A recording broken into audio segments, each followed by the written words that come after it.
안녕하십니까. 2021년도 케이스 디스커션 첫 번째 시간을 맡게 된 윤정훈입니다. 오늘 이제 제가 말씀드릴 내용은 그 발치 즉시 식립 임플란트 수술 8번째 시간이 되겠습니다. 전에부터 계속 이제 제가 발치 즉시 식립에 대해서 말씀을 드리고 있고요. 그래서 오늘 이제 말씀드릴 내용은 그 발치 즉시 식립 임플란트 수술 중에서 그 클래스 3에 해당하는 내용이 되겠습니다. 그래서 지난번에 말씀드린 것처럼 트랜스뮤코잘 GBR 혹은 뭐 난서브머지드 GBR이라고도 이야기를 하지요. 이렇게 그 두 번째 시간이 되겠습니다. 그래서 앞에 말씀드린 내용들 잠깐 살펴보고 넘어가도록 할게요. 먼저 그 발치와에서 GBR 하기가 좀 어려운 그러한 부분들이 있고요. 그 다음에 이와 같이 트랜스뮤코잘, 그렇기 때문에 이제 그 대안으로 이제 우리가 이제 트랜스뮤코잘 GBR, 다시 말해서 난서머지드 GBR을 해야 된다, 이런 말씀을 좀 드렸던 것 같습니다. 발치와에서는. 그래서 그것들을 이제 저희가 이제 파트 1에서 말씀을 드렸고요. 그 다음에 이제 오늘 말씀드릴 내용은 티메쉬를 이제 발치와에서 주로 저는 사용을 하고 있는데요. 그것을 이제 사용해야 되는 이유와 함께 그 다음에 그 사용상의 주의점, 이런 부분들을 좀 설명을 드릴까 합니다.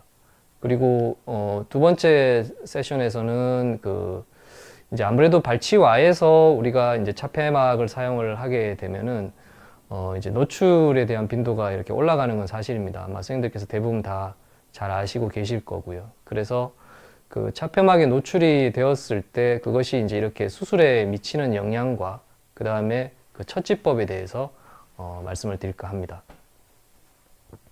그래서 먼저 그 티메쉬에 사용하는 이유와 그 다음에 그 주의점에 대해서 좀 말씀을 드리겠습니다.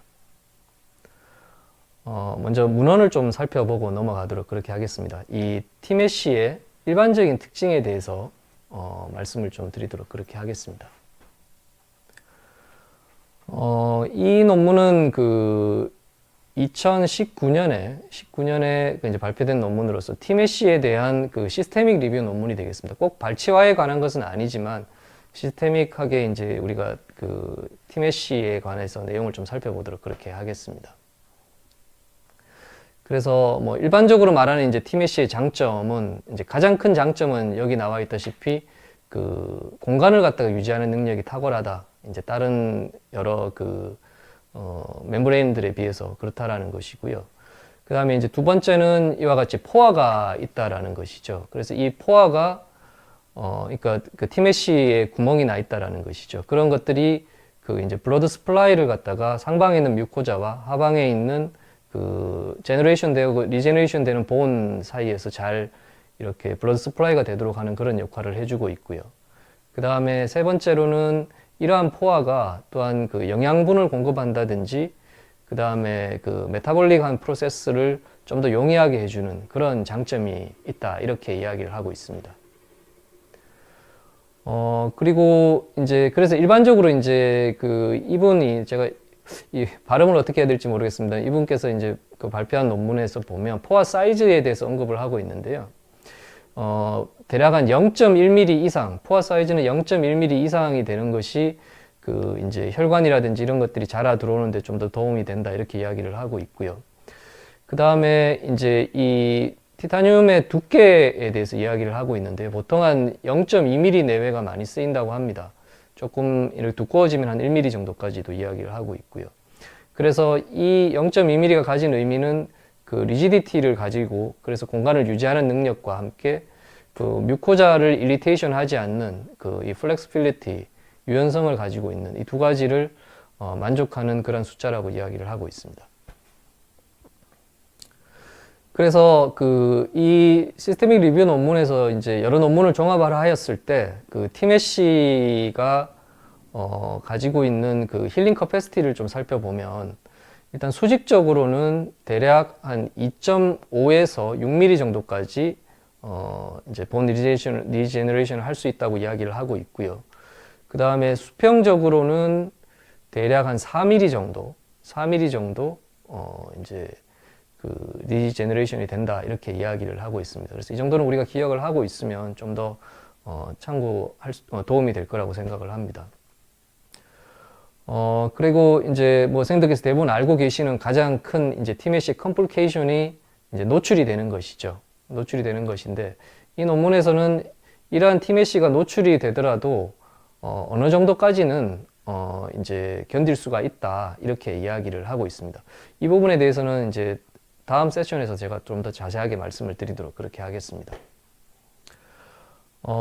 그리고 이제 그러면 이제 T-메쉬의 노출에 대해서 조금 더 이렇게 살펴보면요. 그 T-메쉬의 노출이 그 임플란트의 결과에 크게 뭐 영향을 주지 않는다 이런 이제 견해들이 있죠. 그래서 그 루이스 같은 경우에 그 이제 44개의 그 임플란트 환자분 4명의 환자분에 있어서 T-메쉬를 설치를 하였을 때 23개의 T-메쉬가 노출이 되었다고 합니다. 그래서 그 중에서 한 케이스만 실패를 하였고요. 나머지는 성공적인 본그라프트 프로시저가 있었다 이렇게 이야기를 해서 성공률을 한 97.72% 정도라고 이야기를 하고 있습니다. 그리고 이제 이분 마우리라나 이분 같은 경우에는 T-메쉬가 노출이 되었을 때 대략 한 15에서 20% 정도의 25% 정도의 본의 감소가 있기는 하지만 임플란트를 적용하는 데 있어서 식립을 하는 데 있어서는 큰 문제가 없었다 이렇게 이야기를 하고 있고요. 그래서 전체적으로 T-메쉬가 대략 한 5.3에서 한 52% 정도의 다양한 퍼센테이지로 이렇게 노출이 된다라고 이야기를 하고 있는데요. 그럼에도 불구하고 임플란트의 결과에는 그렇게 크게 영향을 미치지 않는다 그렇게 이야기를 하고 있습니다. 그리고 이제 그러면 이제 그 반대되는 견해로서 이제 T-메쉬가 노출이 되면은 고릅수로 이어진다라는 것이죠. 물론 이 내용은 이제 오늘 말씀드린 발치와는 아니고요. 주로 힐링 사이트에서 이야기이긴 하지만 미야모토라든지 루이스 같은 경우에 좀 큰 그 디펙트 그러니까 수평적인 흡수와 수직적인 흡수가 이렇게 같이 복합적으로 나타나는 그런 디펙에 있어서 차폐막이 노출이 되게 되면은 이제 고래 형성 능력이 좀 떨어진다 이렇게 이야기를 하고 있습니다. 그리고 이제 그 비슷한 결과를 갖다 허라든지 뭐 아니면 프로샤프츠 이런 분들이 이제 논문에서도 이제 멤브레인이 노출이 되게 되면은 고래 흡수로 이어지는 경우가 많다. 그런 견해를 이제 피력하시는 분들도 계셨습니다. 그래서 뭐 그거는 이제 선생님들께서 참고로 아시고 계시면 될 것 같고요. 그래서 이 논문의 결론을 좀 살펴보면 결국은 이제 T-메쉬는 굉장히 이제 프리딕터블한 방법이다. 그 차폐막에 있어서 그렇게 이야기를 하고 있고요. 또한 그 노출이 된다고 하더라도 적절하게 잘 관리가 되어진다면 이제 골 형성에 있어서는 비교적 충분한 골의 형성이 보여진다. 이제 이렇게 결론을 내고 있습니다. 그래서 이러한 T-메쉬 중에서 이제 요즘에 뭐 각 회사마다 이제 미리 이렇게 그 형태가 갖추어진 그리고 좀 사용을 편리하게 해주는 그러한 형태로 이제 T-메쉬가 나오고 있죠. 그래서 이제 제가 주로 사용하는 것은 이제 메가젠에서 나온 그 아이젠 멤브레인을 주로 사용을 하고 있는데요. 이 부분에 대해서 조금 살펴보고 넘어가도록 그렇게 하겠습니다. 그래서 이제 아이젠 멤브레인을 보시다시피 이렇게 하늘에서 보면 이런 형태가 되고요. 그 다음에 측면에서 보면은 이제 이런 형태로 이루어져 있습니다. 그래서 그 이제 포화 사이즈를 좀 살펴보면 이 임플란트 주변에서는 포화 사이즈가 0.6 정도 되고요. 그 다음에 이 내려오는 이 스커트 부위에서는 대략 한 0.5 정도의 사이즈를 보여준다고 합니다. 그래서 뭐 비교적 괜찮은 사이즈를 보여주고 있고요. 그래서 신생혈관들이 움직이는 데 있어서는 크게 무리는 없을 것 같고요. 두께가 한 1mm 정도를 가진다고 합니다. 그래서 뭐 개인적으로 약간 두꺼운 느낌이 있기는 하지만 뭐 어쨌든 스페이스를 유지한다든지 이런 데 있어서는 상당히 잘 유지가 되는 그런 경향들이 있는 것 같습니다.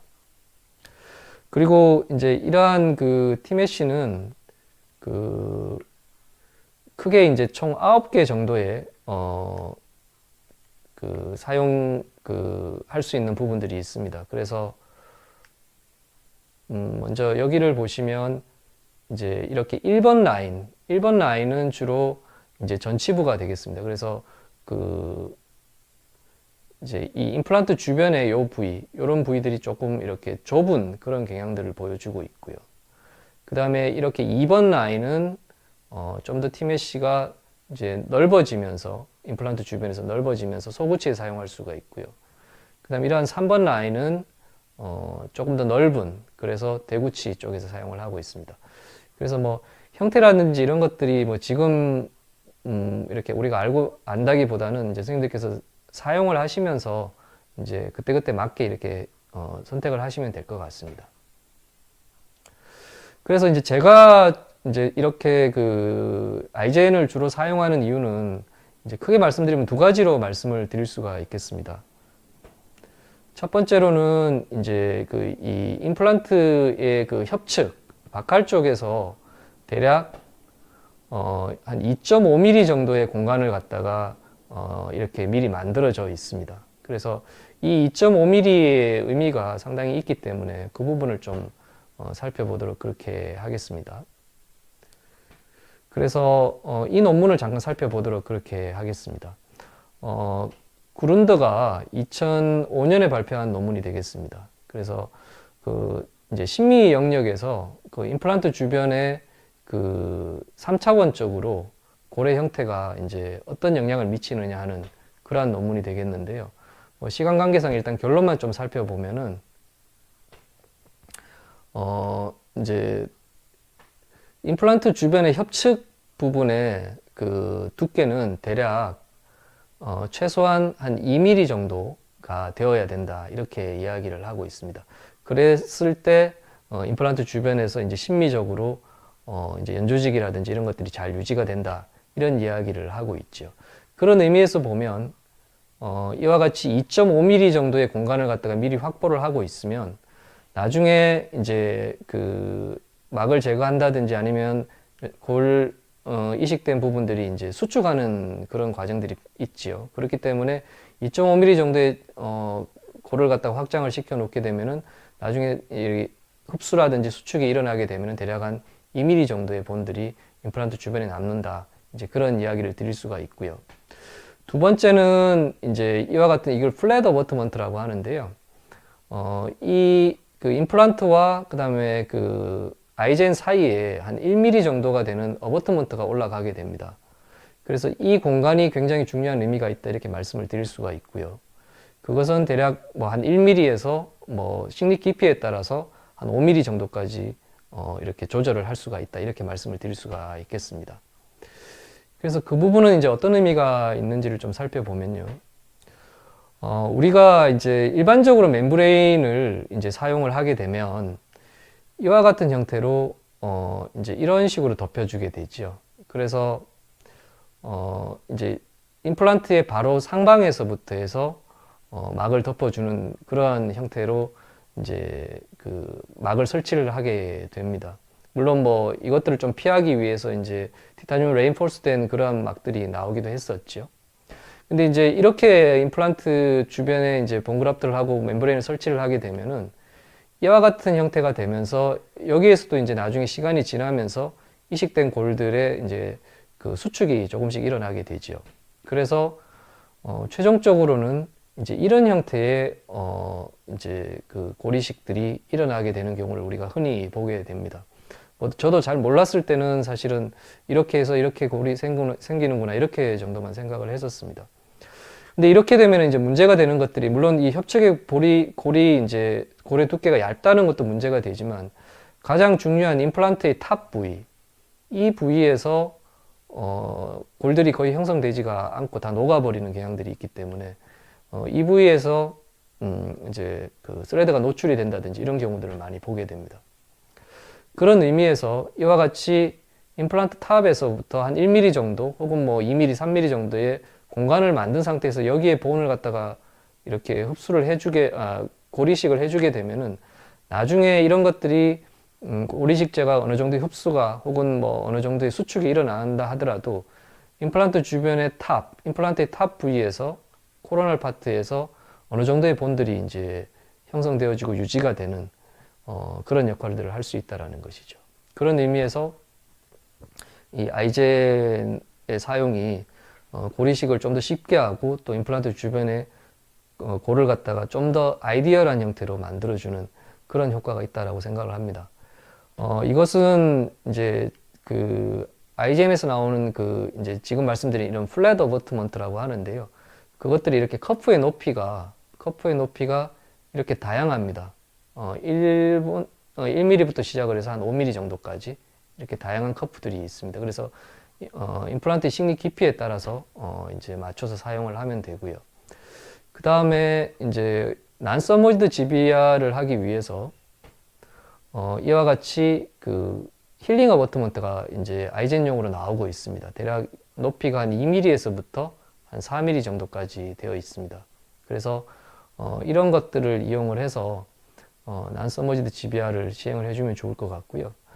그 다음에 이 플랫 어버트먼트는 그 헥사의 두께가 조금 두껍습니다. 그래서 1.6 헥사 정도가 사용이 되고 있습니다. 그래서 보통 이러한 힐링 어버트먼트는 한 1.2 헥사 정도가 사용이 되고 있고요. 그 다음에 그 플랫 어버트먼트는 이런 1.6 헥사를 따로 사용을 하시는 게 좋겠다. 이렇게 말씀을 드릴 수가 있겠습니다.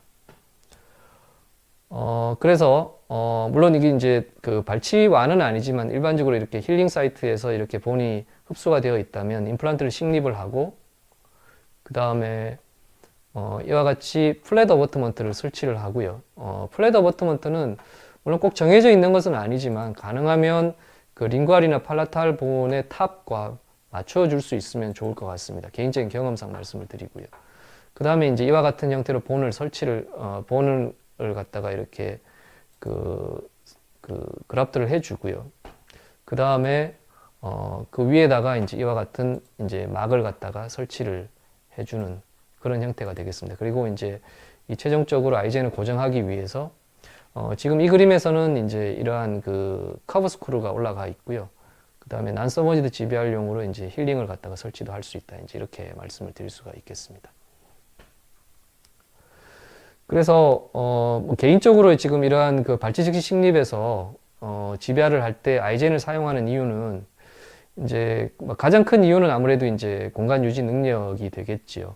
그래서 발치와가 이제 보통 이제 협측골들이 이제 흡수가 되어 있는 경우에 멤브레인을 설치를 했을 때 그 부위가 꺼져버리는 경향들이 좀 있기 때문에 이제 이러한 그 아이젠을 사용을 하면 이제 공간을 잘 유지할 수가 있고 또한 앞에서 말씀드린 그 그룬드의 협측에 2mm 이상의 고리를 확보한다 이런 룰에도 잘 맞기 때문에 아이젠이 좋은 것 같고요. 그 다음에 이제 앞에서 말씀드린 대로 이런 플랫 어버트먼트가 있어서 임플란트와 차폐막 사이에 아이젠 사이에 수직적인 공간을 갖다가 확보를 한다라는 것이죠. 그로 인해서 임플란트의 그 탑 부위에 이제 고릅수를 방지를 할 수가 있고요. 그 다음에 또한 그 플랫 어버트먼트의 그 길이가 다양하기 때문에 그 다양한 길이 식립 깊이에 맞추어서 이러한 그 아이젠을 설치하는 것이 가능하다 이렇게 말씀을 드릴 수가 있겠습니다. 그 다음에 이제 세 번째로는 이제 발치와의 그 3차원적인 형태를 고려를 했을 때 발치와의 이제 적용이 용이하죠. 그러니까 옛날에는 사실은 이렇게 미리 형태를 갖춰진 것들이 나오기 전에는 뭐 자르고 뭐 굽히고 이런 것들이 굉장히 좀 까다롭고 시간도 많이 걸렸었죠. 그런 의미에서는 상당히 많이 편리해졌다라고 말씀을 드릴 수가 있겠습니다. 그 다음에는 이제 일반적으로 이제 생체 친화성이 좋다라는 것이고요. 그 다음에는 뭐 이제 제거가 용이하다라는 것이죠. 이것은 이제 굳이 플랩을 젖히지 않고 당겨내면 되는데요. 그것은 뒤에 케이스에서 다시 한번 보여드리도록 그렇게 하겠습니다. 뭐 단점은 아무래도 이제 차폐막의 노출이 될 수 있다. 이제 이런 것들이 단점이 될 거라고 생각을 합니다. 그리고 이제 다음 문헌은 이러한 그 차폐막의 노출을 조금 줄이기 위해서 뭐 선생님들께서도 이제 다양한 방법들을 사용을 하실 거라고 생각을 하는데요. 그 중에서 이제 콜라 테이프를 사용한 증례가 있어서 저도 이렇게 콜라 테이프를 사용을 하고 있기 때문에 한번 살펴보고 넘어가도록 그렇게 하겠습니다. 김남용 선생님께서 발표하신 논문인데요.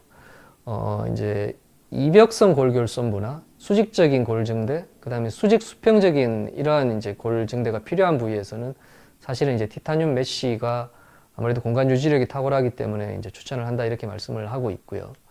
요즘에는 이제 이렇게 미리 이제 형태에 맞게 디자인된 것들이 나오기 때문에 이제 임상 적용이 쉽다라는 이야기도 하고 있고요. 그렇지만은 어쨌든 공간 유지력이 좋은 반면에 이제 그 표재성 잇몸이 좀 얇아진다 이렇게 이야기를 하고 있고요. 그래서 뭐 여기서는 한 10에서 30% 정도의 막이 조기에 노출된다. 그렇기 때문에 우리가 이제 티타늄 메쉬를 사용을 꺼리는 이유가 된다 이렇게 이야기를 하고 있습니다. 그래서 이제 이러한 것들을 조금 이제 줄이기 위해서 이제 티타늄 메쉬 위에다가 이제 고아텍스라든지 PRP 뭐 그다음에 이제 콜라겐 멤브레인 이런 것들을 이제 사용을 했었는데요. 콜라 테이프 같은 경우도 선생님들께서 대부분 잘 아시지만 뭐 지혈 효과도 있고 이제 혈병을 유지하는 효과가 굉장히 좋고요.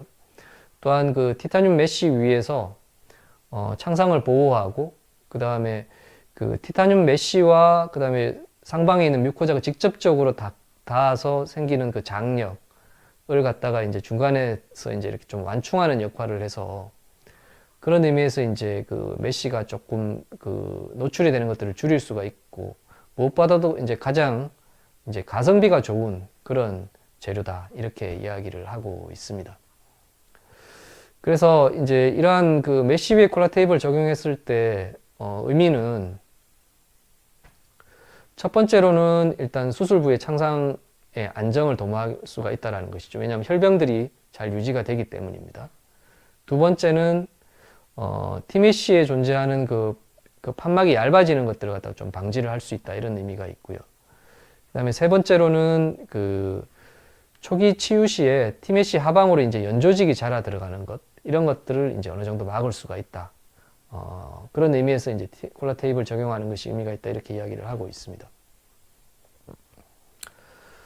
그리고 이제 그 티메쉬의 조기 노출을 줄이기 위한 팁들이 이제 정리가 되어 있는데요. 첫 번째로는 이와 같이 이렇게 콜라 테이프를 사용을 해주는 것이 좋다라는 것이고요. 두 번째는 이제 티메쉬를 구부릴 때 90도 이하의 예각을 만들어 주는 것이 좋죠. 그래서 약간 이런 밑에 있는 빨간 글씨처럼 오버밴딩을 하는 그러한 것들을 통해서 이제 골결선부하고 이렇게 능동적으로 좀 붙어서 그래서 벌어지지 않게 하는 것들이 굉장히 중요하다 이런 말씀을 드릴 수가 있겠습니다. 그리고 이제 절개선과 판막이 그 절개선 혹은 판막과 그 다음에 이제 메쉬가 만나는 그 지점에서는 한 1mm 정도의 갭이 있는 것이 좋습니다. 뭐 한 2mm 정도까지도 상황이 허락한다면은 그 정도까지도 괜찮을 것 같고요. 그 다음에 이제 맨 마지막에 있는 내용은 이제 제가 적은 내용이 되겠는데요. 고리식재를 갖다가 충분히 오버필링을 하듯이 그렇게 이식을 해줘서 차폐막하고, 그러니까 아이젠하고 그 다음에 그 고리식재 사이에 공간이 생기지 않도록 하는 것이 중요합니다. 그래서 이제 그것이 이제 차폐막이 이렇게 꿀렁꿀렁 이렇게 눌리지 않고 본에 의해서 서포터가 되면서 이제 안정감을 가질 수 있게 하는 그런 것들이 또한 그 메쉬의 조기 노출을 좀 줄이기 위한 팁이라고 말씀을 드릴 수가 있겠습니다. 그래서 결론적으로 말씀을 드리면 이제 콜라 테이프는 비교적 쉽게 구할 수 있고 이제 가성비가 좋은 재료다 이렇게 결론을 내리고 있습니다. 그래서 이러한 그 정리를 하면 발치와에서 난서머지드 지배를 할 때 우리가 이제 판막이 벌어지지 않게 하는 팁을 조금 살펴보고 넘어가도록 그렇게 하겠습니다. 첫 번째로는 그 티메쉬를 이제 좀 올바르게 적용하는 것이 필요하다라는 것이죠. 그래서 일단 발치와의 크기에 맞게 그래서 아이젠을 잘 적용을 하고요. 그 다음에 오버밴딩을 해서 예각이 되도록 하는 것이 중요하다. 이제 이렇게 말씀을 드릴 수가 있고요. 그 다음에는 이제 앞에서 말씀드린 콜라 테이프라든지 혹은 이제 콜라겐 멤브레인 이런 것들을 사용을 해서 티메쉬를 덮어주는 것이 좋고요. 그 다음에 세 번째로는 이제 호리존탈 매트릭 슈처나 혹은 레이어링 슈처 이런 것들을 통해서 이제 그 협슬적의 판막을 갖다가 이제 그 베이스에서부터 이렇게 잡아주는 역할을 하는 것들이 중요하고요. 그 다음에 이제 힐링 어버트먼트 주변으로 난서머지드 GBR이니까요. 힐링 어버트먼트가 나올 텐데 이러한 힐링 어버트먼트 주변으로 그 다음에 그 어프로시메이션을 위해서 이제 그 단속 봉합을 해준다든지 아니면 그 이중 봉합을 해주는 것들이 필요하다 이렇게 말씀을 드릴 수가 있겠습니다. 그리고 이제 가능하면 판막이 이버트가 되어서 혹시 나중에 수축이 되더라도 그쪽이 벌어지지 않도록 그렇게 하는 것이 중요할 것 같고요. 그 다음에 이제 스티치 아웃을 한 2주 정도 기다렸다가 해주는 것이 좋겠다 이렇게 말씀을 드릴 수가 있겠습니다. 예. 잠깐 슬라이드가 돌아갔네요.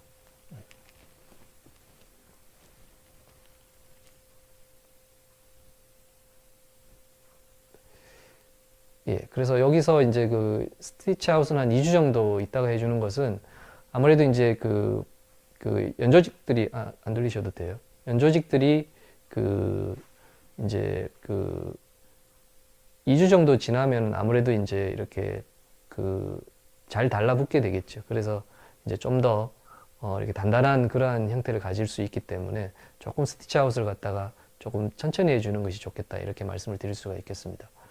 그리고 이제 이 내용은 이제 지난번 강의에서도 한번 제가 말씀을 잠깐 드렸던 것 같은데, 부저의 레이어링 슈처 테크닉이 되겠습니다. 그래서 이와 같이 이제 플랩을 갖다가 하방에서 잡아주는 역할을 하고 멤브레인을 눌러주는 역할도 하는 그러한 슈처가 되겠습니다. 저도 상당히 유용하게 사용을 하고 있고 아마 많이들 아시고 계실 텐데 한 번만 정리를 하고 넘어가도록 그렇게 하겠습니다. 이와 같이 링구알에서 들어가서 이 바칼 쪽을 잡고 나와서 다시 링구알로 들어가게 되는 그러한 이제 슈처가 되겠고요. 그래서 이것은 이제 이렇게 링구알에서 매듭을 만들어주는 그런 형태의 슈처가 되겠습니다. 그래서 이제 제 케이스에서 잠깐 살펴보면 이와 같이 이제 링구알에서 이제 들어가게 되고요. 그 다음에 이와 같이 이제 호리존탈하게 만약에 여기가 이제 풀로 다 이렇게 플랩이 바칼에서 젖혀져 있다면은 뮤코진지발 정션 하방에서 이렇게 호리존탈하게 따주면 되고요. 풀투 파샬이 되어서 만약에 페리오스테움이 나온다면은 그 페리오스테움을 잡고 이렇게 슈처를 해주면 될 것 같습니다. 그 다음에 이와 같이 바칼에서 나와서 이렇게 링구알로 넘어가도록 그렇게 하면 될 것 같습니다. 만약 이게 힘들다면 아예 이제 여기서 바칼로 나와서 바칼 뮤코자로 나와서 밖에서부터 다시 이렇게 들어가는 그런 형태의 슈처도 가능하다 이렇게 말씀을 드릴 수가 있겠습니다. 그리고 이제 이와 같은 형태로 이제 슈처가 이루어졌다 이렇게 말씀을 드릴 수가 있겠습니다. 예, 그래서 이상 이제 이론적인 부분들을 말씀을 좀 드렸고요. 이제 정례를 통해서 첫 번째 세션을 살펴보도록 하겠습니다. 첫 번째, 그러니까 이제 요거는 이제 파트 2라서 제가 정례 7번이라고 이야기를 했고요. Delayed Immediate Type인데요. 난서머지드 GBR과 콜라테이프를 사용한 그런 형태의 수술이 되겠습니다. 27번이 되겠습니다. 환자분이 모빌리티가 심하셔서 이제 발치를 하게 되었고요. 대략 한 달 반 정도 기다려서 이와 같은 힐링이 일어나게 되었습니다. 제가 이쪽으로 조금 이동을 해야지 보이시겠죠? 네. 그래서 이제 술전 CT가 되겠습니다. 보시면 이렇게 팔라탈 쪽의 본들은 비교적 괜찮은데 협측에서 골판이 많이 녹아 있고요. 그 다음에 보다시피 이렇게 폭탄 맞은 것처럼 많이 이렇게 본들이 많이 녹아 있는 전형적인 페리오 문제에 의해서 생긴 그러한 골 흡수 양상들을 보여주고 있습니다. 그래서 이와 같이 이제 플랩을 열었고요. 그 다음에 이제 연조직들, 그라니션 티슈나 이런 것들을 다 제거를 하게 되었습니다. 그리고 이제 이와 같이 협측에 이제 이렇게 광범위한 고릅수가 있는 경우에 협측과 이제 구개측의 높이 차이가 생기게 되지요. 그래서 이런 경우에는 가능하면은 항상 그런 것은 아니지만 대부분의 경우는 구개측 골판 혹은 설측 골판의 높이를 기준으로 임플란트를 식립을 하게 되고요. 그리고 이때는 일반적으로는 약간 깊게 한 2mm 정도 저위 식립을 해주는 것이 여러 가지 면에서 장점이 있는 것 같습니다. 그래서 이제 이와 같이 임플란트를 식립을 하게 되었고요. 이렇게 되니까 이제 보시다시피 이렇게 박할 쪽에서 HDW와 DD는 뭐 HDW가 큰 그런 형태로 이제 GBR을 할 수밖에 없는 형태가 되었습니다. 그래서 임플란트를 구개 측에서 이제 약간 깊게 식립을 하고 그 다음에 협측에 노출된 임플란트의 스레드는 결국은 이제 수직 수평 GBR을 하게 되어야 되는 상황이 되었기 때문에 이제 아이젠을 이용을 해서 이와 같이 아이젠을 설치를 해주게 되었고요. 이제 늘 말씀을 드리지만 아이젠 하방에는 사실은 이제 충분한 골을 갖다가 이제 이식을 해주는 것이 조금 더 노출을 줄일 수 있는 방법이고요. 이 플랫 어버트먼트는 가능하면 이제 구개척이라든지 인터프락시말 본과 일치하게 설치를 해주는 것이 좋습니다. 제가 조금 낮은 것들을 설치하면서 약간 여기가 이제 구겨져 있는 그런 양상을 보여주고 있는데요. 그 다음에는 이와 같이 이제 아이젠의 노출을 줄이기 위해서 이제 아이젠 상부에다가 콜라 테이프를 갖다가 한 2겹 정도, 뭐 가능하면 2겹 정도 해주신 콜라 테이프는 이제 잘 녹기 때문에 조금 더 이제 오래 가기 위해서는 한 2겹 정도를 겹쳐서 해주시는 것이 좋을 것 같습니다. 그리고 이제 앞에서 말씀드린 슈처 중에서 그 부저의 레이어링 슈처를 통해서 이와 같이 협측에 있는 플랩을 갖다가 미리 이렇게 좀 잡아주게 되었고요.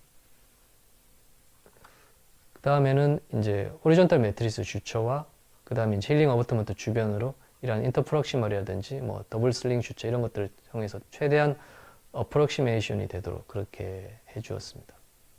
그래서 수술 직후에 엑스레이 사진이 되겠고요.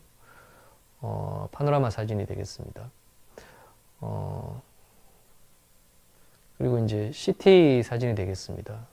비교적 잘 되어 있고요. 그래서 이제 힐링되어지는 양상들을 조금 살펴보면 한 3일 정도 지났을 때 이런 정도의 힐링이 일어났고요. 그 다음에 이제 수로 5일 정도 되었을 때 뭐 힐링이 이런 정도가 되었습니다.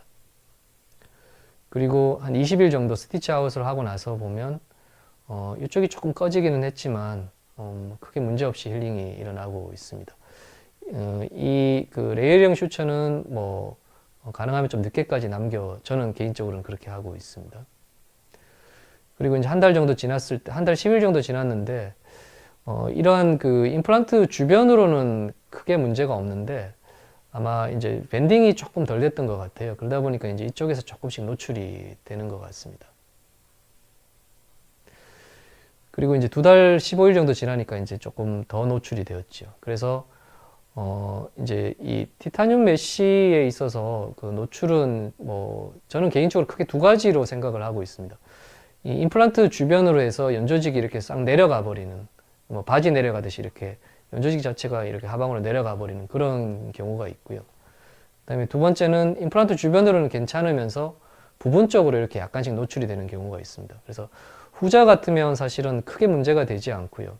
이렇게 갈아준다든지 뭐 이런 식으로 하게 되면은 매니지가 가능하다 이런 이야기를 드릴 수가 있겠습니다.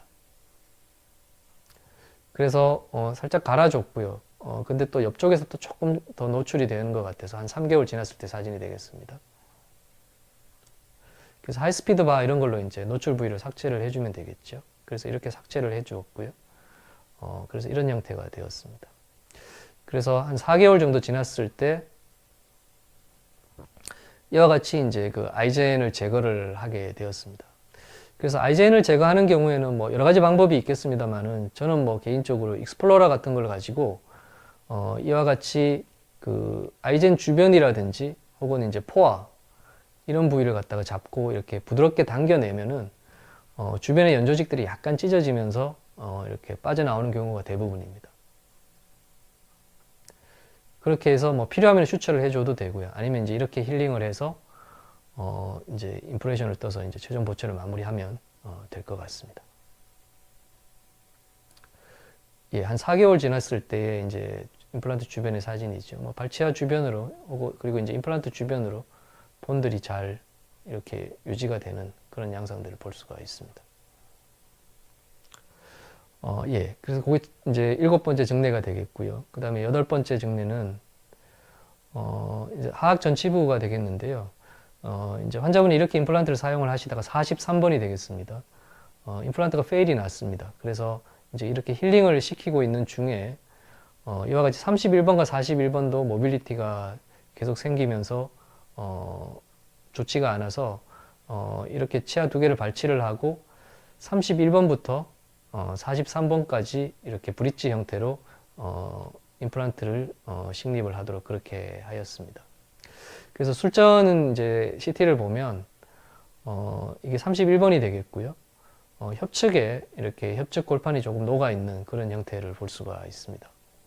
그리고 이것은 이제 43번이 되겠는데요. 이제 임플란트를 제거한 자리죠. 그러다 보니까 약간씩 이렇게 그 본이 좀 이렇게 흡수가 되어 있고 협축도 본이 조금 녹아 있는 그런 형태를 볼 수가 있습니다.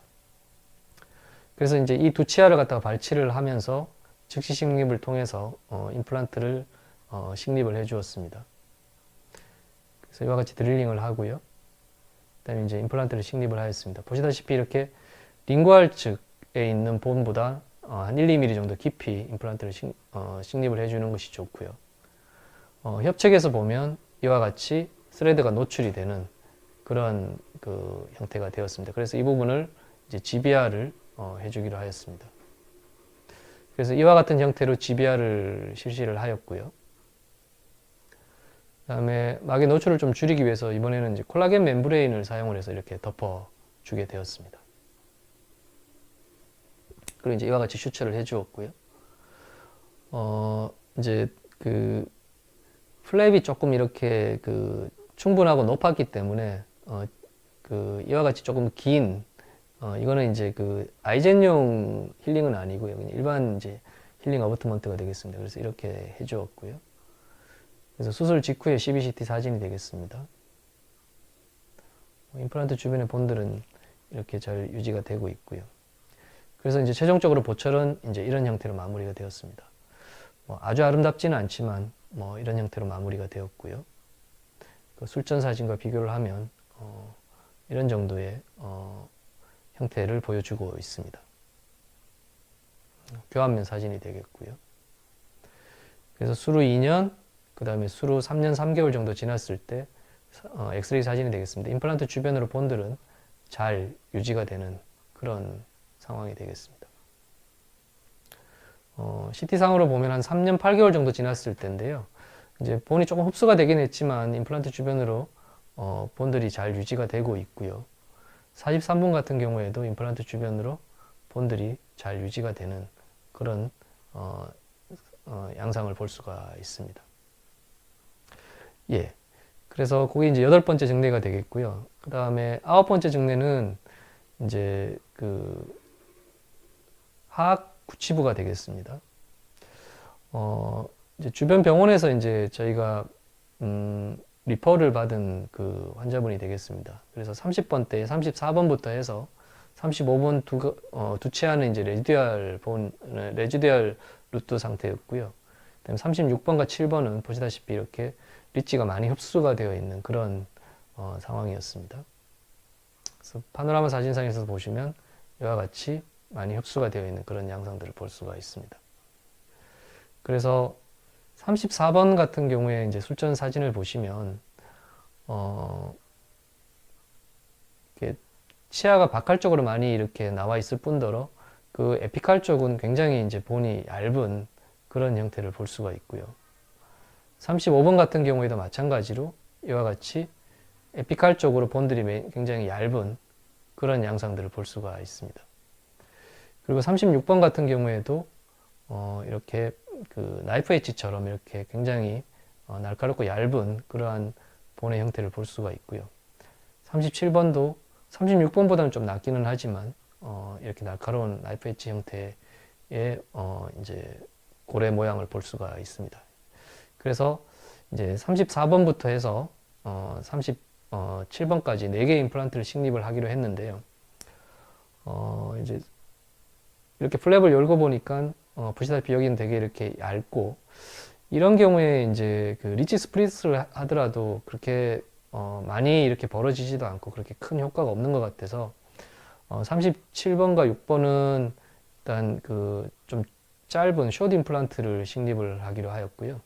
그 다음에 이제 34번과 5번은 발치 즉시 식립과 함께 GBR을 계획을 하게 되었습니다. 그래서 물론 난서브인드 GBR이라서 이제 서머지드 GBR에 비해 좀 덜하긴 하겠지만 플랩을 많이 당겨야 하는 상황이 예상이 되기 때문에 바칼 쪽의 릴리징뿐만 아니라 이와 같이 가능하면 링구알 쪽에서도 특히 하악에서는 링구알 쪽에 릴리징을 주는 것이 좀 중요하다 이렇게 생각을 하고요.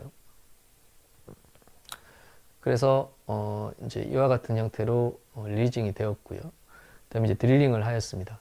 드릴링을 하는 과정에서 34번 같은 경우에는 본이 하방에서 퍼포레이션도 되고 그래서 임플란트를 식립하기가 조금 힘든 상황이어서 여기는 이제 본그라프트만 하기로 하였고요. 그다음에 35, 6, 7번을 임플란트를 식립을 하기로 하였습니다. 그래서 이제 드릴링을 했던 상황이고요. 34번과 35번 사진이 되겠습니다. 보시다시피 이렇게 언더컷이 굉장히 심하고요. 그래서 이 부분들은 이제 본그라프트를 해줘야지 될 거다 이렇게 생각을 하고 있습니다.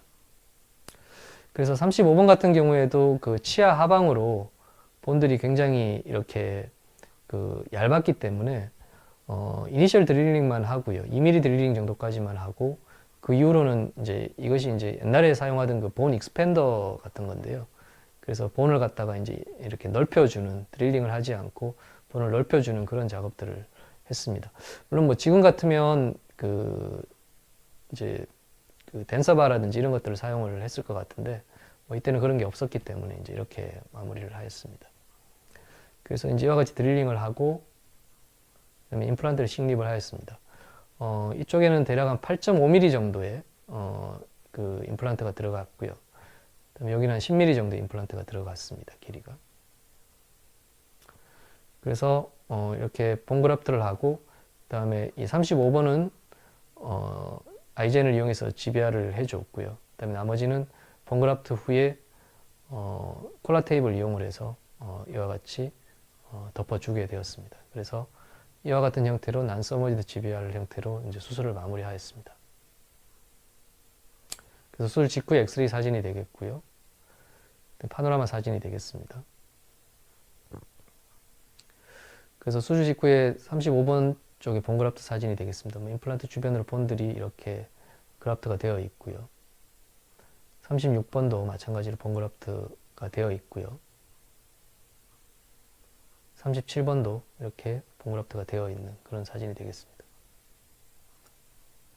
그래서 그 이후에 34번 같은 경우에는 이제 환자분이 뭐 여러 가지 사정으로 이제 잘 내원을 못 하셔서 대략 한 8개월 정도까지 이렇게 기다리게 되었습니다. 그래서 8개월 정도 고리식 후에 이제 기다렸던 그런 사진이 되겠고요.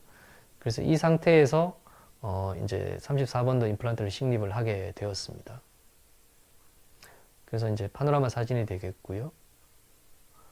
그래서 이제 그 34번 식립 직후에 보면 이와 같이 대략 한 고리식을 하고 한 10개월 정도 지난 그런 사진이 되겠네요. 임플란트 주변으로 골들이 잘 유지가 되고 있고 되게 얇았던 이 부위들도 많이 이렇게 골이 형성이 되어서 좀 두꺼워진 그런 양상들을 볼 수가 있습니다. 35번 같은 경우도 마찬가지죠. 임플란트 여기 상당히 얇았었는데 이제 고리식을 통하고 그 다음에 아이젠 멤브레인을 통해서 이와 같이 본들이 어느 정도는 두께를 가지면서 잘 형성되어 있는 것들을 볼 수가 있습니다. 그 다음에 36번도 임플란트 주변으로 본들이 잘 유지가 되고 있고요. 37번 같은 경우에도 임플란트 주변으로 본들이 잘 유지가 되고 있습니다. 그래서 뭐 이 환자분은 이제 그 이후에 이제 보철을 하기 위해서 이제 원래 그 저희한테 의뢰하셨던 병원으로 보내드렸는데 그 뒤로는 이제 환자분이 연락이 안 되어서 제가 사실 보철 사진을 가지고 있지 않습니다. 그래서 그 부분은 선생님들께서 좀 양해를 부탁을 드리겠습니다. 예, 그래서 이상으로 그 이제 티메쉬를 사용하는 이유와 주의점에 대해서 이제 말씀을 드렸고요. 이제 두 번째 세션으로 그 발치와에서 이제 우리가 차폐막이 아무래도 이제 노출이 되는 경우들이 이제 가끔씩 있기 때문에 이러한 부분들이 이제 수술에 어떠한 영향을 미치고 또한 이렇게 차폐막이 노출이 되었을 때 어떤 처치를 해야 되느냐 하는 부분들에 대해서 좀 더 선생님들과 얘기를 해보자 그렇게 생각을 합니다. 논문을 잠깐 살펴보고 넘어가도록 하겠습니다. 먼저 그 발치와에서 이제 차폐막이 노출이 되었을 때 이런 부분들이 이제 결과에 어떤 영향을 미치느냐 이제 이런 논문이 되겠는데요. 2009년에 이제 서울대에서 나온 논문이 되겠습니다. 물론 이제 이때는 이제 발치 즉시 식립은 아니었고 발치와 보존술이었는데요. 치조제 보존술이었는데 뭐 발치화라는 면에서는 사실은 이제 발치 즉시 식립에도 이제 우리가 같이 준용을 할 수 있을 거라고 생각을 하기 때문에 한번 살펴보도록 하겠습니다. 그래서 이제 총 그 44개의 발치화에서 치조제 보존술을 하였고요. 발치화의 번글압들을 하게 되었고요. 이때 사용된 이제 그 차폐막은 바이오 가이드가 되겠습니다. 그 중에서 25증례는 이제 잘 이렇게 치유가 일어났고요. 이 19증례는 그 막이 이제 노출이 되었다라는 것이죠. 그래서 치유 기간은 대략 한 6개월 정도 그렇게 가지고 갔다, 그렇게 말씀을 드릴 수가 있겠습니다. 그래서 시간 관계상 이제 결과만 좀 살펴보면 일단 뭐 그 협측과 설측의 그 발치화의 폭을 살펴보면 그 막이 노출된 부위에서는 한 1.32 정도의 흡수가 일어났고요. 그 다음에 흡수가 되지 않은 쪽에서는 한 1mm 정도의 흡수가 일어났습니다. 그러니까 큰 차이는 아니다, 이렇게 이야기를 드릴 수가 있고요. 그래서 이 통계적 유의성은 P값이 0.05가 안 되어서 통계적 유의성은 없다, 이렇게 말씀을 드릴 수가 있겠습니다. 그리고 그 협측의 그 크레스트의 높이도 좀 살펴보면 이제 흡수가 멤브레인에 노출이 된 부위는 2.24, 그리고 노출이 안 된 부위는 2.37로서 큰 차이가 없었고, 역시 그 통계적 유의성은 없었다, 이렇게 이야기를 하고 있고요. 그 다음에 설측도 마찬가지죠. 설측의 크레스트의 높이도 대략 1.36 대 1.53으로서 큰 차이가 없었고 통계적 유의성이 없었다, 이렇게 말씀을 드릴 수가 있고요. 그 다음에 소켓의 깊이도 마찬가지죠. 그래서 크게 통계적 유의성 없이 큰 차이는 없었다, 이렇게 이야기를 하고 있습니다. 그래서 이 논문의 고찰과 결론을 좀 살펴보면, 첫 번째로는 그 막이 노출되어 있는 발치화에서 막이 노출된 군과 노출되지 않은 그러한 군에 있어서 그 치조적 높이에 있어서의 큰 차이는 없었다, 이렇게 이야기를 하고 있습니다. 그래서 발치화에 고리식을 하였을 때 막 노출이 되는 것들을 우리가 그렇게까지 심각하게 생각하지는 않아도 되지 않나, 이렇게 이야기를 하고 있고요. 그리고 이러한 막의 노출의 관점에서 봤을 때 그 치조제 보존술의 결과에는 크게 영향을 주지 않았다, 이렇게 이야기를 하고 있습니다. 그러니까 발치화에 고리식을 하였을 때 막이 노출되더라도 크게 영향을 받지 않는다, 그렇게 이야기를 하고 있습니다. 그래서 결론적으로 그 발치화에서 막의 노출은 결과에 큰 영향을 미치지 않았다, 이런 결론을 내고 있습니다. 그래서 이러한 그 발치화에서 그 차폐막이 노출이 되었을 때 그렇게 크게 영향을 주지 않는 이유가 뭘까? 이 부분에 대해서는 그 이셀라와 카마고놀라, 벤스 등이 이제 연관 보관 논문을 보면 그 마찬가지로 이제 1차 봉합을 하지 않고 그 GBR을 하고 이제 발치화 보존술을 시행을 했는데요. 그렇게 했음에도 불구하고 단순 발치에 비해서 이제 그 본의 그 형성이라든지 이런 것들이 좋았다라는 것이죠. 그래서 그걸 가지고 거꾸로 유추를 해보면 막의 노출이 치조제 보존술 결과에는 크게 영향을 미치지 않았다라는 것이죠. 그러니까 막에 노출이 되더라도 발치화에서는 큰 영향을 받지 않는 것으로 우리가 생각을 할 수가 있고요. 그것은 이제 그 발치화의 그 힐링 커패시티가 좋기 때문이다, 이렇게 결론을 내고 있었습니다. 그래서 뭐 저도 뭐 구체적으로 이렇게 뭐 케이스마다 이렇게 통계를 내본 건 아니지만, 어쨌든 제가 느끼는 그 감이라고 이야기를 할까요? 그렇게 했을 때는 발치화에서 GBR을 했을 때 막이 노출이 되더라도 그렇게 낭패를 본 케이스들은 별로 없었다, 이런 말씀을 좀 조심스럽게 드리고 싶습니다. 그래서 이와 같이 발치화에서 GBR을 할 때 차폐막이 노출이 되었을 때 이제 일반적인 처치법을 좀 이제 살펴보면, 기본적으로는 이제 클로렉시딘을 가지고 이제 정기적으로 이제 그 린싱을 좀 해주라는 것이죠.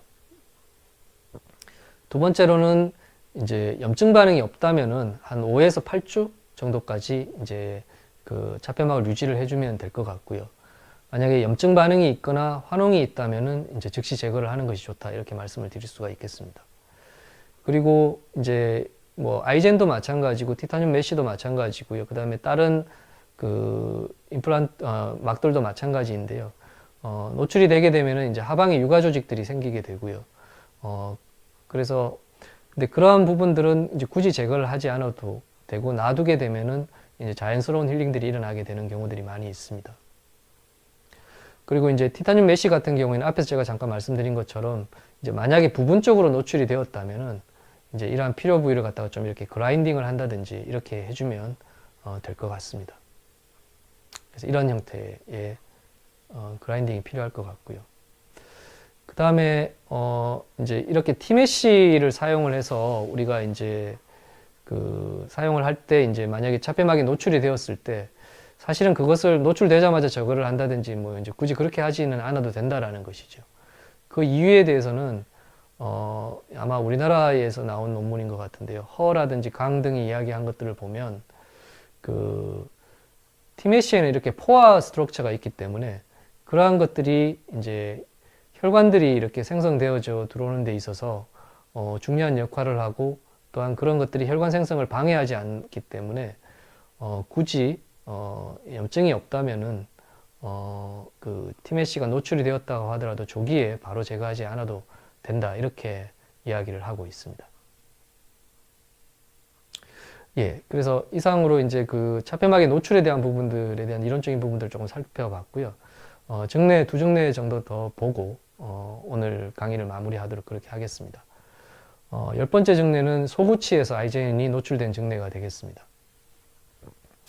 이제 환자분이 이제 이렇게 내원을 하셨고요. 보시다시피 이렇게 협측에 디선시가 많이 생겨 있는 그런 양상을 볼 수가 있습니다. 여기서 우리가 이제 주목을 해봐야 될 거는 이게 이제 45번이 되겠고요. 여기가 이제 44번이 되는데 45번에 비해서 이제 술전에 보시면 44번에 진지바의 높이가 이렇게 에피칼로 많이 내려와 있는 것들을 볼 수가 있습니다. 거의 43번 캐나인의 위치하고 연조직의 높이가 비슷하지요. 그래서 교환 면에서 보면 이제 치아는 협측으로 많이 기울어져 있고요. 뭐 이런 것들 때문에 이제 협측의 디선시가 더 많이 일어났다 이렇게 말씀을 드릴 수가 있겠습니다. 그래서 엑스레이 상에서도 보면은 이제 고래 흡수가 광범위하게 일어나 있다는 것들을 알 수가 있고요. 파노라마 상에서도 보면 고래 흡수가 많이 일어나 있습니다. 그래서 CT 상에서 봐도 이제 치아가 많이 이렇게 협측으로 기울어져 있으면서 협측에 있는 협측 골판은 거의 다 이제 흡수가 되어 있는 그런 양상들을 볼 수가 있습니다. 그래서 발치를 하게 되었고요. 플랩을 조금 젖혀서 임플란트를 조금 이제 더 이렇게 설측으로 식립을 하도록 그렇게 하였습니다. 이렇게 식립이 되었고요. 그럼에도 불구하고 이 협측에 이러한 HDD와 DW 형태의 이쪽에 워낙 이제 협측 골판에 이제 광범위한 흡수가 있었기 때문에 결국은 HDW가 넓어지는 그런 형식으로 이제 임플란트가 식립이 되었고요. 그래서 이제 결국은 GBR을 하도록 하였습니다. 아이젠을 사용해서 GBR을 하였고요. 이와 같이 이제 플랩을 덮어 주었습니다. 플랩이 좀 부족해서 이제 발치와에서 나온 연조직이라든지 이런 것들을 슈처를 해서 이렇게 같이 덮어주게 되었는데요. 시간이 이제 수술 직후 엑스레이 사진이 되겠습니다. 파노라마 사진이 되겠고요. 다음에 이제 CT 사진이 되겠습니다. 이제 이렇게 아이젠이 들어와 있고, 그 다음에 임플란트 주변으로 본들이 이렇게 그라프트가 되어 있는 그런 것들을 볼 수가 있습니다. 그래서 이제 힐링되는 과정들을 이제 쭉 살펴보고 있었는데요. 한 19일 정도 지나서부터 이렇게 조금씩 이렇게 이제 연조직이 내려가면서 이제 아이젠의 노출이 되기 시작을 했습니다. 이렇게 되면 이제 점점 더 이제 노출이 되는 그런 과정들을 밟게 됩니다. 교환면 사진이고요. 그래서 환자분이 그동안 잘 나오지 않으시다가 이제 한 4개월 넘어서 이렇게 나오셨는데 이런 형태로 연조직은 이제 내려가면서 여기가 두꺼워져 버렸고요. 그 다음에 이제 아이젠은 이 정도의 노출이 있게 되었습니다. 그래서 한 4개월 정도 지났기 때문에 다행히 이제 환웅이라든지 그 다음에 염증성 소견은 보이지는 않았습니다. 그래서 일단 아이젠을 제거를 하고요. 이렇게 제거를 하고 나면 이 하방에 이렇게 연조직들이 많이 이렇게 생성되어 있는 것들을 볼 수가 있습니다. 그래서 이제 이런 형태로 이제 그 아이젠이 제거가 되었고요. 그래서 이제 이 상태에서 임프레션을 떠서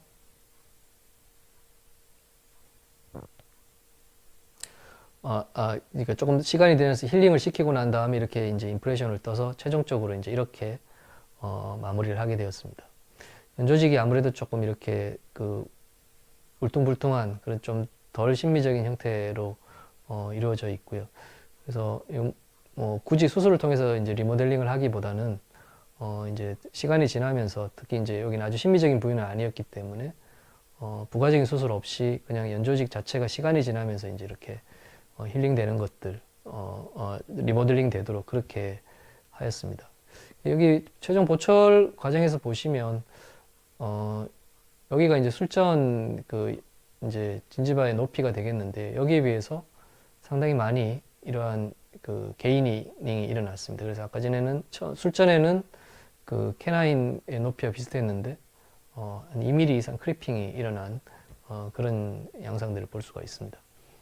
이것은 이제 그 발치 적시 식립을 하면서 임플란트의 위치를 이제 좀 더 링구알에 식립을 하게 되고 그래서 이쪽의 공간들을 비교적 잘 확보를 해주면 연조직들은 이렇게 자연스러운 크리핑이 일어난다 이렇게 말씀을 드릴 수가 있겠습니다.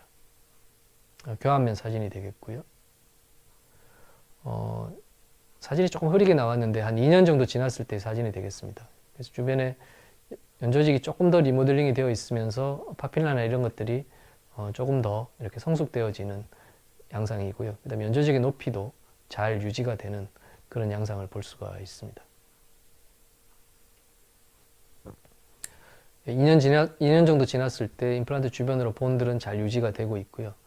CT 사진이 되겠습니다. 본이 조금 얇아지기는 했지만 임플란트 주변으로 본들이 잘 유지가 되는 그런 양상들을 볼 수가 있습니다. 예, 이제는 마지막 증례가 되겠습니다. 대구치에서 아이젠이 노출된 그런 증례가 되겠습니다. 이제 환자분이 이렇게 내원을 하셨고요. 보시다시피 이제 이렇게 연조직들이 저기 임플란트 주변으로 페리오에 의해 가지고 본들이 많이 녹아 있는 양상들을 볼 수가 있습니다. CT상에서 보면 바칼은 비교적 괜찮은데 팔라탈 쪽의 루트에서 고래 흡수가 많다는 것들을 우리가 알 수가 있습니다. 그래서 임플란트를 식립을 발치를 하고 그 다음에 이런 경우에는 이제 septum 쪽을 이용을 해서 임플란트를 식립을 하고 그 다음에 흡수가 많은 이제 구개측 골판을 이제 멤브레인을 덮어준다든지 뭐 경우에 따른 사실은 멤브레인을 덮어주지 않더라도 본이 잘 되는 경우도 많이 있습니다. 왜냐하면 구개측의 그 연조직의 두께가 워낙 두껍기 때문에 그렇습니다. 그래서 이때 이 경우에서는 이제 저희가 멤브레인을 사용을 하게 되었고요. 그래서 이제 그 septum이 비교적 괜찮았기 때문에 즉시 식립을 통해서 임플란트를 식립을 하게 되었습니다. 그래서 임플란트를 식립을 하고 그 다음에 이제 그 팔라탈 쪽으로 이제 아이젠을 설치를 해 주었습니다.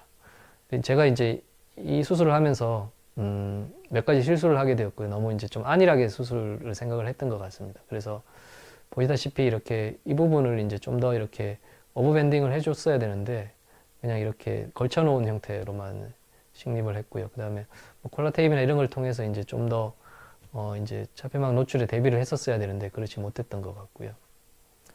그리고 이제 슈처도 조금 더 이렇게 그 릴리징을 한다든지 해서 이렇게 그 힐링 어버트먼트 쪽으로 좀 더 당겨 왔었어야 되는데 그냥 이런 주변에 이제 나온 연조직만 이렇게 가지고 이렇게 좀 안일하게 덮어버렸던 것 같습니다. 그러니까 아니나 다를까 이제 시간이 지나면서 예, 수술 직후 엑스레이가 되겠고요. 그 다음에 파노라마 사진이 되겠습니다. 뭐 CT상의 사진이 되겠죠. 그러니까 여기가 이제 조금 들려 있는 그런 이런 형태가 되었고요. 팔라탈 쪽은 비교적 괜찮게 설치가 된 것 같고요. 그러다 보니까 3일째만 되었어도 이제 이렇게 예상이 되죠. 이렇게 되면 이제 점점 벌어질 거라는. 그래서 한 7일 정도 지나니까 거의 이제 이렇게 멤브레인 끝부분까지 이렇게 연조직이 이렇게 그 흡수가 일어나게 되었고요. 한 16일 정도 되니까 이제 이런 형태가 되었습니다. 그래서 다행히 이제 환웅이나 이런 것들은 없어서 한 6주 정도 기다렸다가 이제 멤브레인을 제거를 했고요. 제거를 하게 되니까 이렇게 하방으로 고리식자와 함께 연조직들이 이렇게 형성되어 있는 것들을 볼 수가 있습니다. 물론 연좌직 형태가 뭐 아주 예쁘거나 그러지는 않았지만 특별히 임플란트 주변으로 염증을 보인다든지 뭐 많은 고래 흡수가 보인다든지 그러지는 않았습니다. 그래서 엑스레이 사진이고요. 그래서 이런 형태로 연조직을 힐링을 시켜서 대략 한 4개월 정도 후에 보철을 완성을 하게 되었습니다. 이 환자가 기억을 하시겠지만 그 팔라탈 쪽으로 본들이 많이 이렇게 그 구개측 골판이 많이 흡수가 되어 있었는데요. 그 팔라탈 쪽은 비교적 이렇게 괜찮은 형태로 힐링이 일어나게 되었습니다. 그래서 보철 완성 시에 엑스레이가 되겠습니다. 임플란트 주변으로 본들이 잘 유지가 되는 그런 양상을 볼 수가 있고요. 대략 한 3년 정도, 3년 6개월 정도 지났을 때 사진이 되겠습니다. 뭐 크게 나쁘지 않게 이렇게 연조직들도 유지가 되고 있고요. 그 다음에 파필라들도 조금 더 성숙이 되면서 잘 형성되어 있습니다. 팔라탈 쪽에서도 보면 뭐 이렇게 연조직이 많이 꺼지거나 그러지 않고 비교적 자연스러운 형태를 보여주고 있고요. 한 3년 6개월 정도 지났을 때 이제 임플란트 주변의 본들도 CT상에서 보면 잘 유지가 되는 그런 양상을 볼 수가 있습니다. 파노라마 상에서도 비교적 괜찮은 상태를 보여주고 있습니다. 3년 10개월 정도 지났을 때 사진이 있지요. 뭐 본들이 연조직들도 잘 유지가 되고 있고요. 팔라탈도 주변의 다른 부분과 큰 차이 없이 비교적 잘 유지가 되는 그런 양상들을 볼 수가 있습니다. CT상에서도 임플란트 주변으로 본들은 잘 유지가 되는 그런 양상을 볼 수가 있습니다. 예, 그래서 이상으로 이제 오늘 제가 말씀드릴 내용들은 다 마무리를 했고요. 그래서 좀 정리를 하고 오늘 강의는 마무리하도록 그렇게 하겠습니다. 먼저 그 발치와의 지비아를 할 때 이제 우리가 공간이 이렇게 좀 부족하죠. 인터프락시말 쪽이나 팔라탈이나 링구알 쪽에서 이렇게 좀 불규칙하기 때문에 그 막이 꺼져버리기 쉽다라는 것이죠. 그래서 그런 면에서 보면 우리가 공간 유지력이 좋은 티메쉬를 발치와에서 사용하는 것이 좋을 거라고 생각을 하고 있고요. 두 번째는 이제 그 메쉬의 노출을 줄이기 위해서 콜라 테이프라든지 콜라겐 멤브레인으로 상부를 덮어주는 것이 좋다 이렇게 말씀을 드릴 수가 있겠고요. 세 번째로는 그 슈처 면에 있어서도 그 레이어링 슈처라든지 호리존털 매트리스 슈처 그리고 이제 스티치 아웃도 가능하면 조금 천천히 2주 이상 기다렸다가 하시는 것도 좋은 방법이다 이렇게 말씀을 드릴 수가 있겠습니다. 그 다음에 만약에 부득이하게 가능하면 노출이 안 되어야 되겠지만 만약에 부득이하게 차폐막이 노출이 되었다면은 크로렉시딘 같은 걸로 주기적으로 소독을 하고 한 5에서 8주 후 정도에 막을 제거를 하고요. 보통은 이제 하방에 유가 조직이 형성이 되어 있기 때문에 그 유가 조직은 본인이 이렇게 잘 리모델링 될 수 있게 그들이 잘 유지하면서 가면 될 것 같습니다. 그래서 발치와에서는 발치와 힐링 커패시티가 있기 때문에 차폐막이 노출이 된다 하더라도 아주 재앙적인 결과를 보이는 경우들은 많지는 않은 것 같습니다. 물론 당연히 노출이 안 되는 것이 훨씬 더 좋고요. 그렇게 안 되도록 노력을 해야 되고요. 그럼에도 불구하고 노출이 된다 하더라도 이제 너무 이렇게 심각하게 생각하지는 않으셔도 되지 않을까 그렇게 좀 조심스럽게 말씀을 드려 볼 수 있을 것 같습니다. 예, 경청해 주셔서 감사합니다.